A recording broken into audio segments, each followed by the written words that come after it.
Hi guys and Assalamu alaikum. In today's video, I'm going to tell you about our speaking part 3, how you can answer in this part and how you can tackle difficult questions in this part. So if you haven't subscribed the channel, please subscribe the channel and watch the video till the end to get a structured response for our speaking part 3. So let's get started.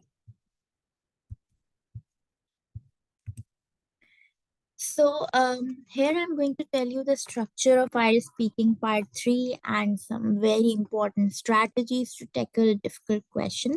As I have mentioned that our speaking part 3 is going to test the capabilities of how you can tackle and how you can articulate your ideas in a logical order. For example, um, if you are asked about anything like you can be asked about are elderly people risks to burden or risk to your healthcare system or to people who are living.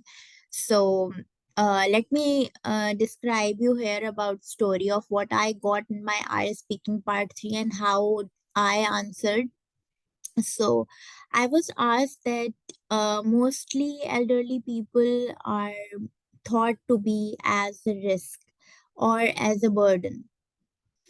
So I answered that in terms of healthcare system, when we talk about healthcare system, they are probably a burden because when you are over 60, then the medical treatment is free of cost. So when the government has to provide free of cost treatment to a lot of people who are above 60, so definitely they are a burden on the healthcare system.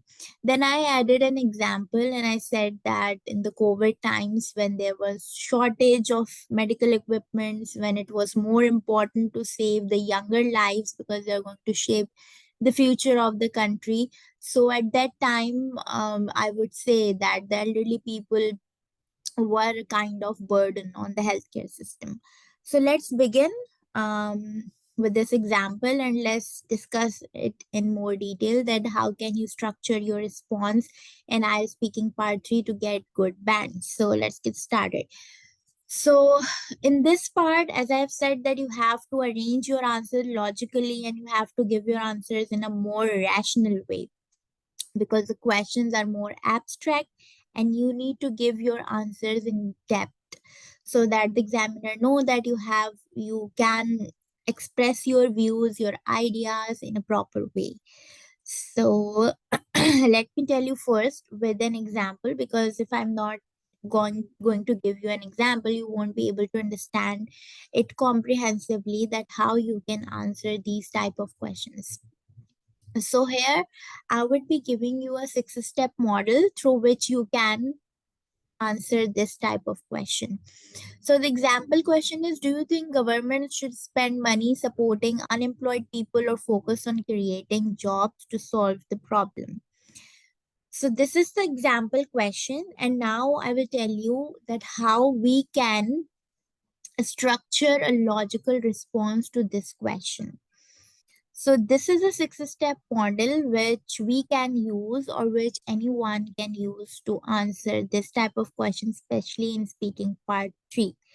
So the very first step is, when you are asked these type of questions, you need some time to think about it, to estimate that what will happen if I go with the first idea or if I go with the second idea, what could be the consequences, how I'm going to answer this question. So first of all, you can use pause filler if you need more time to think, because if you are using a pause filler, you can start off with that's a difficult question, let me see, or you can say let me think about it, or you can say that's an interesting question. So it will save you some time.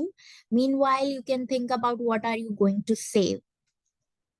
Second thing is repeat the question. This will again going to save your time to think what are you going to say, to think about the points you are going to explain, you're going to discuss. So how you can repeat the question. So you can say that should they concentrate on job creation or spend more unemployment benefits, and then you can always split the answer, because When you are going to split the answer, your answer will be expanded.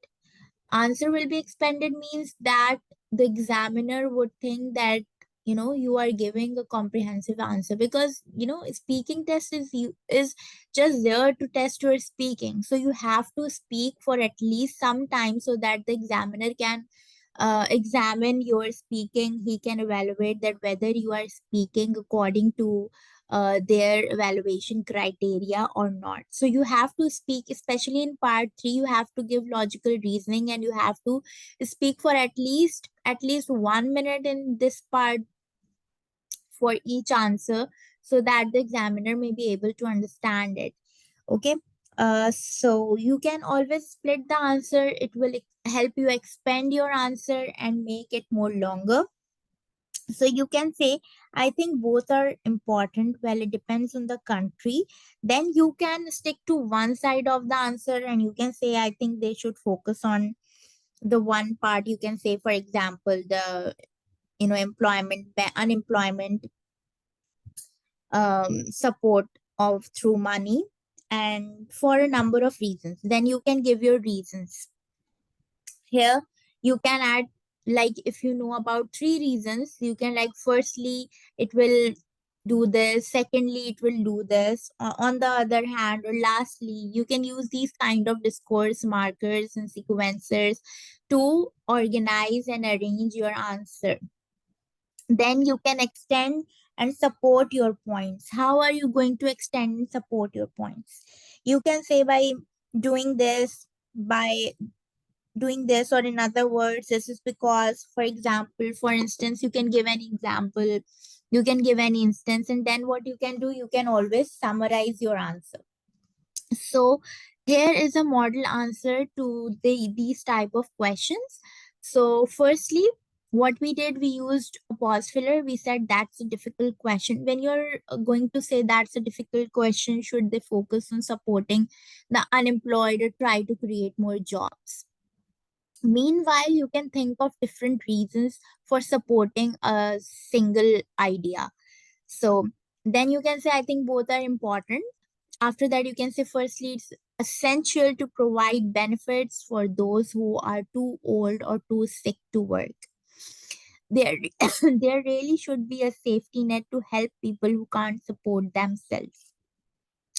Okay, now in this part, you have discussed the first part, that is supporting the unemployed. For supporting the unemployed, you have a separate reason for it. And for the other part of the question, that is creating more jobs, you have another reason for it. That is, on the other hand, creating new job opportunities is a better long term solution, as it will reduce unemployment in the future and boost the economy. Okay, so in this way, your answer is quite rational.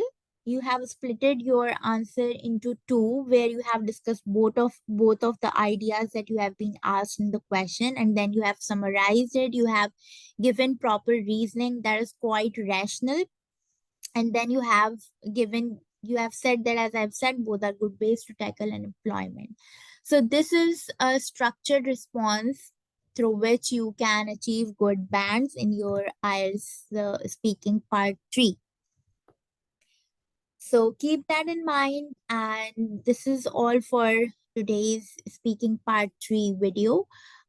This is how, by using 6-step model, you can structure and arrange your ideas into the logical order, and you can always achieve some time in the beginning if you need more time to think about any topic. So stay tuned for further videos, and let me know in the comment section if you want me to make a video related to IELTS on any particular topic, which may be related to listening, reading, or writing, or speaking. So I can help you with these. And stay tuned for other videos, and don't forget to subscribe the channel.